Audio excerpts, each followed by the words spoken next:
Hello and welcome to Love from the Other Side. If you found yourself on this video today, perhaps you too are in need of hope. We bring you stories from around the world of people who have shared their near-death experiences. While you may not agree with everything they share, we ask that all comments be kept respectful and kind.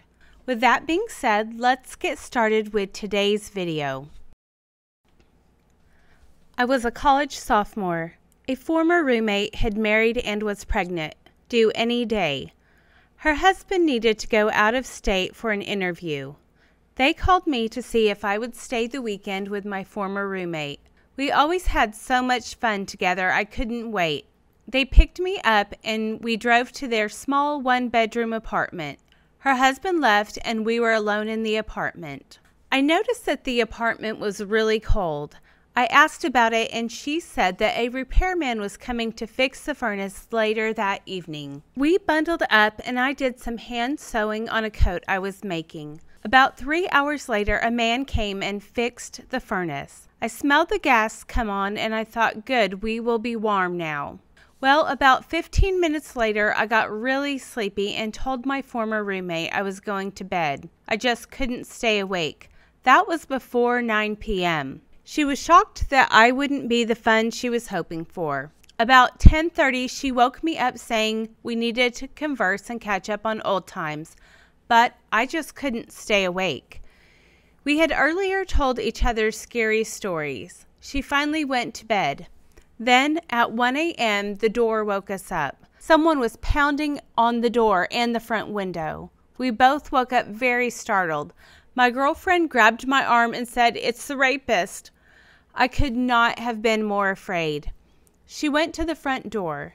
She told me to look out the window and see who it was, and then she would open the door. I looked and saw it was her next-door neighbor who we had seen go to work around 5 p.m. Before I could tell her, I blacked out. I fell backwards and knocked a stereo off a small table and hit my head on the fireplace brick. The chaos and the fright of the moment had me in real turmoil. Then, as if a switch had been flipped, I was in instant peace. I looked down at my body lying there and was very amazed at the complete and thorough peace I was experiencing. I realized at that moment that just being a body was extremely painful and the pain was gone. I began to ascend. I watched my body get further and further away, and I went through the ceiling into what appeared to be a cloud of fog. I continued upward through the fog. My thoughts were very distinct. No one had better be sad. This is wonderful. What a perfect time to come home. I feel no pain at all. I didn't realize I had been in pain. I hope no one is sad. This is a perfect time. Then I saw a marble entryway into a marble room. The entryway had tall, large marble columns on both sides of it. The room was about 20 by 30 feet and didn't seem to have a ceiling on it. There was a door to the room from the other side that a man walked through. He was wearing a white suit with a white tie, shirt, white shoes, and socks. He had a white clipboard in his hand along with a pen. He was about 2 inches shorter than I. I was 5'9". He simply told me that there had been a mistake and I needed to go back. I told him there was no mistake and I'd like to stay. I could see that he was pretty sure I was to go back, so I resolved quickly to rest my case that I was good there. I told him that I was single, that I had no children, had no husband, and was not in any relationship, and that I had left home, and this wouldn't be that hard on my parents or friends. The timing was perfect. Then he told me that I just didn't understand and that I needed to reconsider. I was certain that it was perfect. I sensed that I had the choice of staying or going, and it was his job to convince me to go back. He opened up a large view in front of me, and what I began to see was taken from me.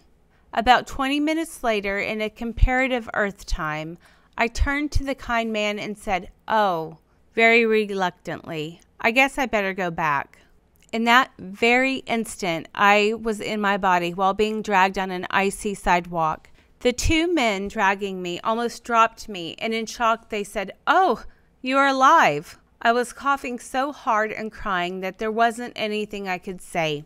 They put me in the car and got a blanket to put around my bare feet, and then one for my shoulders. My girlfriend was then brought out of the neighbor's house and put in the car.